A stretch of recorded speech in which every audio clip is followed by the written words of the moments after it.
हैदराबाद पहुंचे चंद्रशेखर आजाद ने आज बीआरएस पार्टी की एमएलसी कविता से मुलाकात की। कविता से मुलाकात करते समय चंद्रशेखर आजाद और उन दोनों के बीच में अच्छी खासी चुनावी चर्चा हुई। बताया जा रहा है कि मध्य प्रदेश और तेलंगाना में होने वाले विधानसभा चुनाव और लोकसभा चुनाव के अंदर दोनों पार्टियां साथ मिलकर चुनाव लड़ सकती है। दरअसल आपको बता दें कि कविता भारत राष्ट्र समिति के राष्ट्रीय अध्यक्ष और तेलंगाना के मुख्यमंत्री केसीआर की बेटी है। उनसे मुलाकात करने पहुंचे चंद्रशेखर आजाद के बाद सियासी समीकरणों में काफ़ी ज़्यादा तेजी से इस बात की चर्चा है कि चंद्रशेखर आजाद तेलंगाना के अंदर भी चुनाव लड़ सकते हैं। साथ ही आपको बता दें कि मध्य प्रदेश में भी बीआरएस पार्टी के साथ आ सकते हैं। इस बात की जानकारी मिल रही है कि हैदराबाद में चंद्रशेखर आजाद ने आज तेलंगाना के मुख्यमंत्री के चंद्रशेखर राव की बेटी राव कविता से मुलाकात की और एक नई पारी की तैयारी शुरू कर दी है। चंद्रशेखर आजाद और केसीआर की इस पार्टी के बीच में नई गठबंधन की चर्चाएं आम हो रही है। बताया जा रहा है कि बीआरएस और चंद्रशेखर आजाद की एएसपी पार्टी मिलकर मध्य प्रदेश और तेलंगाना के अंदर चुनाव लड़ सकती है। दरअसल आपको बता दें कि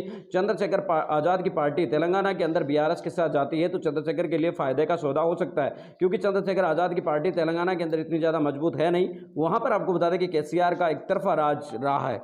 ऐसे में चंद्रशेखर आजाद को अगर वहां सीटें मिलती है तो चंद्रशेखर आजाद के लिए एक नई चुनौती या नई आपको बता दें कि खुशी का मतलब हो सकता है। वहीं आपको बता दें कि मध्य प्रदेश में भी चंद्रशेखर आजाद ने पहले ही कहा था कि अगर गठबंधन का साथी मिल जाता तो ठीक नहीं, वो अकेले मैदान में उतरेंगे। और पिछले दिनों कई दिनों से ये खबर मिल रही है कि बीआरएस पार्टी मध्य प्रदेश के अंदर भी तैयारी कर रही है, आदिवासी इलाकों के अंदर काफी ज्यादा सक्रियता से लगी हुई है। मिलेंगे इस वीडियो में अपडेटों के साथ। अब तक आपसे लेते हुए लाइक कीजिए, कमेंट कीजिए और share. We all are with Mr.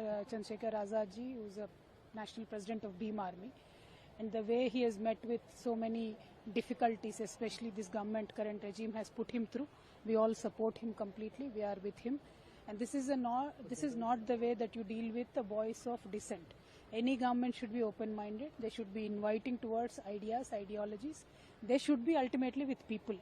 Today, Baba Saheb Ambedkar is not just a Dalit leader. He's a universal leader. His thought has provoked so many brilliant ideas across the world, and we still have difficulty to accept him. That is not done. So, from Telangana, we are raising our voice very strongly in support of Chandrasekhar ji and Bhim Army and their ideology and their work style. We will support him. We demand the central government also that he should be immediately given security, and we will all work for it. First thing. Second thing, we have invited him to Telangana to look at the schemes that our Telangana government has taken up for the upliftment of Dalit minority and backward classes. We've also invited him to see the statue of Ambedkar, and we've also invited him to meet our Honorable Chief Minister and National Party President Mr. KCR Garu. I hope the meeting will go very well, and we are just happy to receive him. He's a icon. He's a voice of many youngsters of this country today. We just hope that all the best wishes are with him and he just keeps going strongly.